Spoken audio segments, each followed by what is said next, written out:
sunat bagi orang yang ingin melaksanakan tahajud tidur khailulah. Bahkan beliau mengatakan itu syarat bagi bangun malam, bukan lagi sunat. Syarat daripada syarat untuk tahajud ialah khailulah.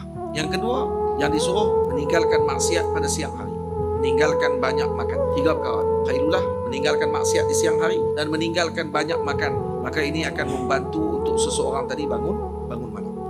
Dan kebanyakan di kalangan kita tidak boleh bangun malam adalah disebabkan kerana tidak melaksanakan 3 syarat ini. Dia tidak khailulah, dia tidak meninggalkan maksiat pada siang hari, dan dia tidak meninggalkan makan banyak. Dan menyebabkan dia sukar untuk bangun malam. Tahajud ini adalah da'bus salihin, amalannya para salihin. Jangan ditinggal walau 2 rakaat. Dan faedah disebutkan oleh Al-Imam Abu Walid An-Naisaburi rahimahullah, annal mutahajjida yashfa'u fi ahli baiti. Orang yang selalu bertahajud ini akan memberi syafaat kepada ahli keluarganya kelak di akhirat nanti.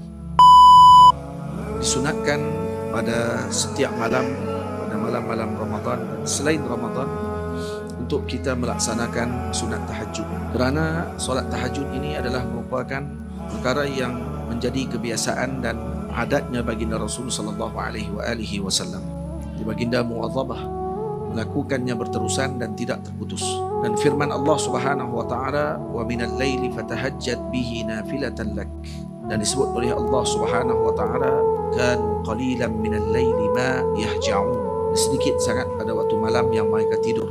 Ini adalah sifatnya ahlullah Subhanahu wa taala. Tahajud pada lughah ialah dengan makna daf'un naum bitakalluf, iaitu meninggalkan tidur dengan bersungguh-sungguh. Al-hujud maknanya naum, dan disebutkan hajada idza nama. Tahajjada ay idza zala an-nauma bitakalluf. Hajada bermakna naum. Bitahajjud dengan makna azala an-nauma bitakalluf, yakni meninggalkan atau menghilangkan tidur dengan takalluf, dengan memaksa dirinya untuk dia meninggalkan tidur tersebut. Di segi istilah, tahajud ialah solat sunnah yang dilakukan pada malam hari setelah tidur. Tahajud ialah solatut tatawwu' fil laili ba'da an-naum. Ini seperti yang disebutkan oleh Al-Qadhi Husain radhiyallahu anhu. Dan perkataan ba'da an-naum di sini iaitu solat malam yang dilakukan setelah tidur. Walau kana yasiran, walau tidur tadi tidur yang ringkas. Walau tidur tadi dilakukan sebelum melakukan perbuatan atau melakukan solat Isya. Dia tidur malam di sini bukan mesti dengan makna selepas Isya. Hatta sebelum Isya sekalipun dia tidur walau sebentar, maka boleh untuk dia melaksanakan tahajud pada malam tersebut. Maksudnya kalau kata disebut ba'da an-naum walau yasiran walau kana an-naum qabla fi'li al-Isya. Lakin para ulama mengatakan la budda an yakuna tahajud ba'da fi'li al-Isya. Tahajud tidak boleh selepas bangkit tidur. Kalau tidur tadi selepas maghrib contohnya, tidur tadi dikira ada untuk tidur malam? Ya, dikira. Sebab syarat tahajud mesti tidur, selepas tidur. Dan selepas tidur tadi bermaksud malam yang dimaksudkan selepas tidur malam tadi ialah selepas maghrib, selepas ghurub syams, selepas terbenam matahari. Maka tidur tadi dikira lah. Kalau seorang sembahyang maghrib, selepas solat maghrib, sebelum solat isyak dia tidur, dikira tak tidur tadi untuk dia dibenarkan bangun tahajud? Ya, dikira. Tapi solat tahajud tidak akan dikira melainkan setelah isyak. Mesti dilakukan setelah ditunaikan solat isyak. Dan ini yang merupakan pandangan muktamad di sisi Syafi'iyah. Dan mereka mengkiaskan perkara ini dengan tarawih dan witir. Kata Al-Imam Ali Syabran Malisi rahimahullah, la budda an yakuna an-nawmu ba'da dukhuli waqtiha. Imam Syabran Malisi, Ali Syabran Malisi, berbeza pandangan dengan sebahagian lagi para ulama. Beliau mengatakan tidur tadi mesti berlaku setelah masuk waktu, iaitu masuk waktu tidur, iaitu setelah menunaikan solat isyak, walaupun sebelum melakukan solat isyak. Tak maaf, bukan masuk waktu setelah melakukan solat isyak. Jadi masuk waktunya iaitu masuk waktu solat isyak, walau sebelum melakukan solat isyak. Contoh, solat isyak masuk jam 8.40 dan dia tidur pada waktu tersebut.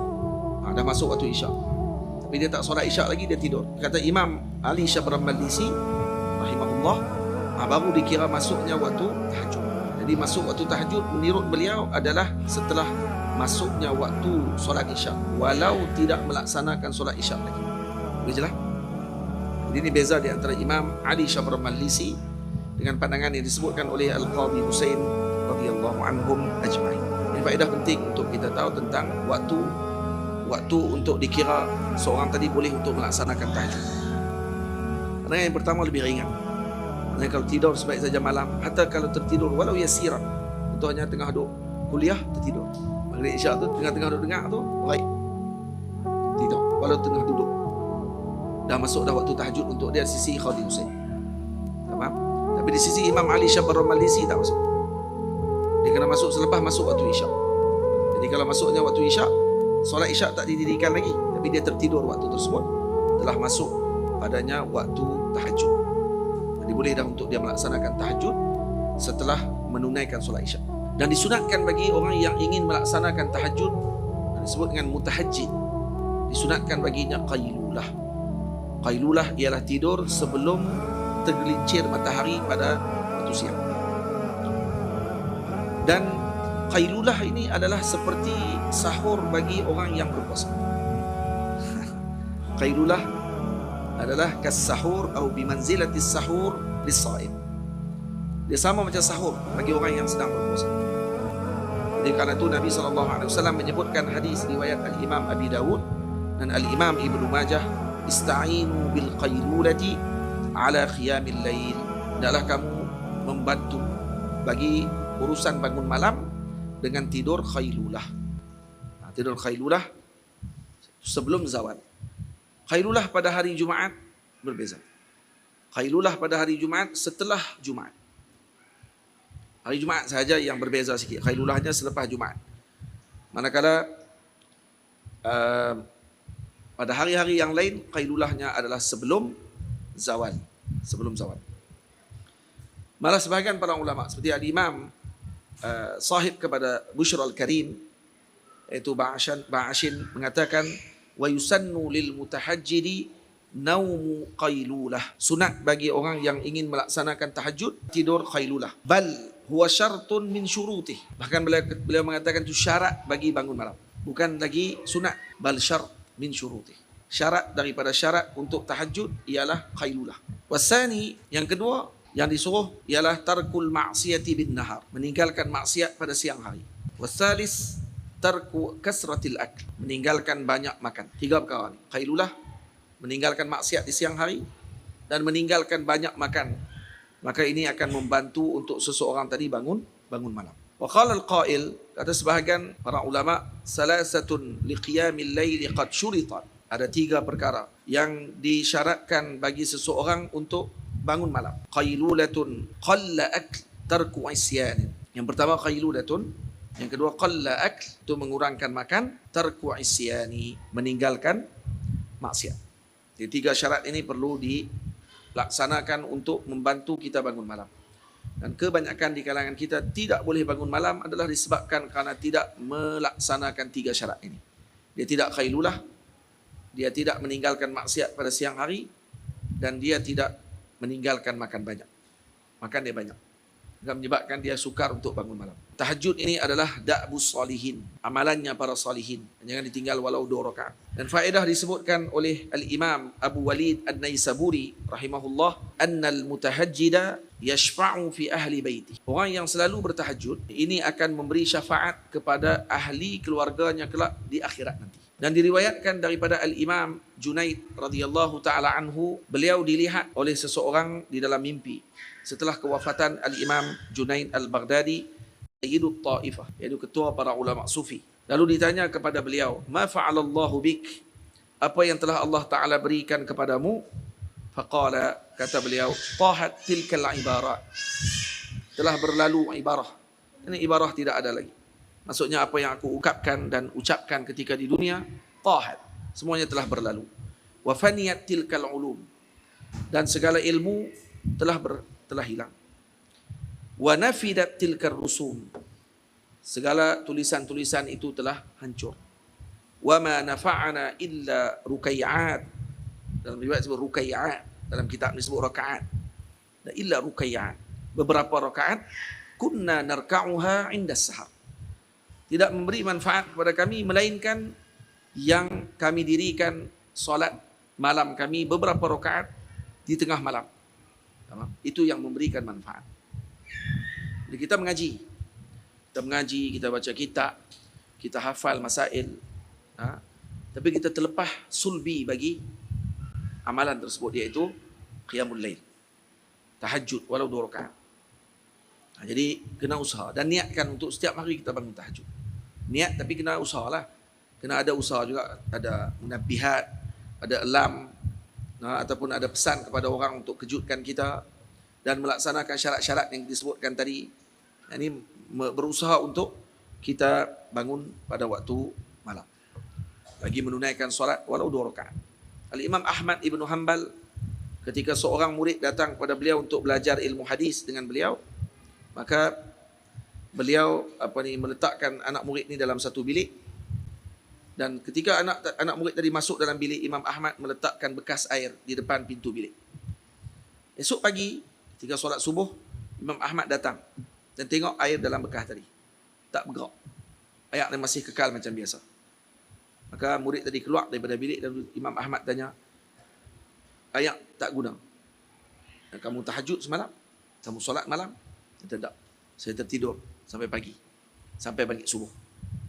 Jadi kata Imam Ahmad Ibn Hanbal, kamu ingin datang menuntut ilmu hadis dan kamu tidak solat malam, balik, kata beliau.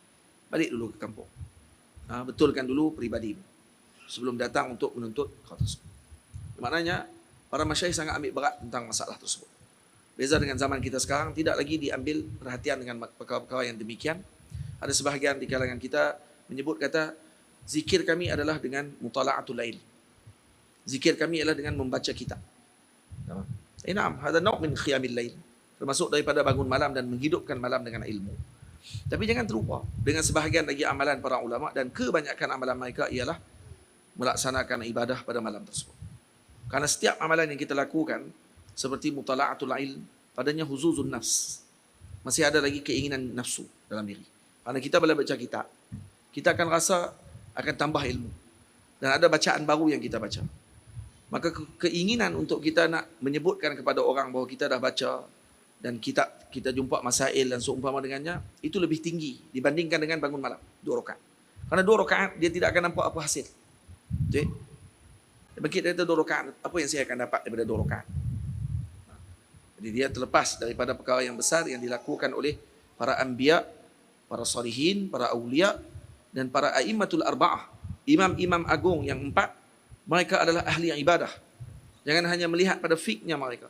Mereka adalah para ubad, para hamba yang mana sentiasa bangun malam. Al-Imam Abu Hanifah, satu malam 1000 rakaat. 1000 rakaat Imam Abu Hanifah. Al-Imam Ahmad Ibn Hanbal waktu sihat 500 rakaat. Dan waktu tak sihat 250 rakaat.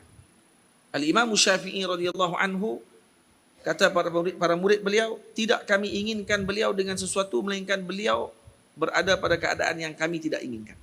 Kami nak dia tidur, tengok dia duduk semayang. Kami rasa dia mungkin tidur, mungkin dia tengah semayang, tengok dia tidur. Kami rasa mungkin dia tidur ataupun dia semayang, tengok dia tulis kitab. Maka keadaan yang kami nak bertentangan dengan apa yang kami nak. Dan yang pentingnya, Al-Imam Syafi'i menghidupkan 2/3 malam beliau dengan ibadah. Sama ada dengan qiraatul ilm ataupun dengan solat. Ini sya'nuhum. Ini keadaan mereka. Kerana itu mereka menjadi penyinar kepada alam. Kalau kita ingin menjadi demikian, kita juga perlu melaksanakan apa yang mereka laksanakan. Kalau tidak, kita ni jadi adimu syai'. Faqidu syai' la yu'ti. Tak ada apa. Dan kita nak suluh orang. Suluh orang apa, kita pun gelap. Tak ada nak suluh orang. Jadi kena usaha untuk kita laksanakan dan melakukan perkara tersebut.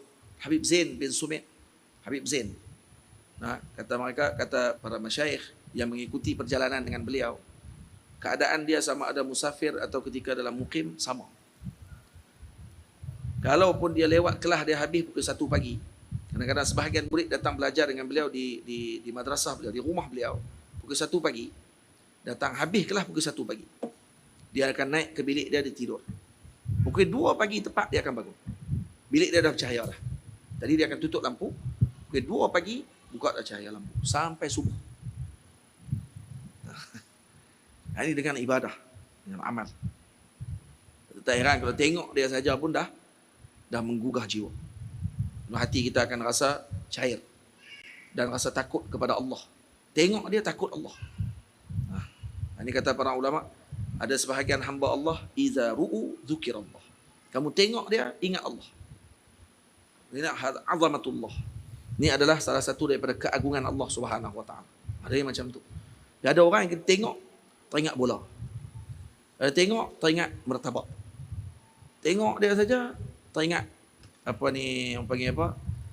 Benda-benda yang berkait dengan dunia. Tak ada yang berkait dengan Allah. Jadi ini ahlullah. Dan itu Maulana Syekh Yusri hafizahullah. Maulana Syekh Yusri dalam kaitan kalau kata macam hari tu nak mai ke Zawiyah, bila nak sampai dalam perjalanan tu turun-turun kapal terbang, naik. Kemudian sembang dengan saya sikit, tanya khabar apa semua sekali. Lepas sebaik saja kereta bergerak di dalam kawasan nak masuk di Al-Ustaq ni. Dia nak bergerak tadi, Syekh pun tanya, berapa jauh daripada airport nak ke Zawiyah? Saya kata lebih kurang dalam 45 minit, Syekh. 45 minit, insyaAllah. Khair. Allahu Akbar. Mayang tu. Dan semayang sampai Zawiyah. Semayang. Lepas semayang baca Quran. Lepas baca Quran semayang balik. Yang tu saja amalan yang dilakukan sepanjang perjalanan. Sampai ke Zawiyah. Dia tak ada sembang kosong. Tak ada mengumpat orang. Tu kita.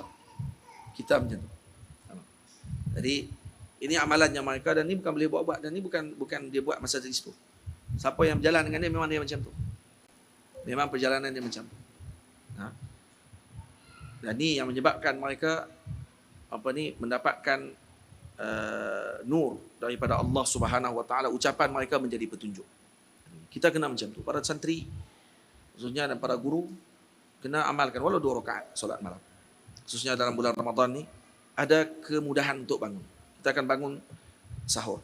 Maka ambil peluang masa untuk kita duduk sebentar 2 rakaat, ambil wuduk, solat dan kemudian solat subuh. Itu yang sepatutnya kita tidak tinggalkan, yang kita laksanakan selalu.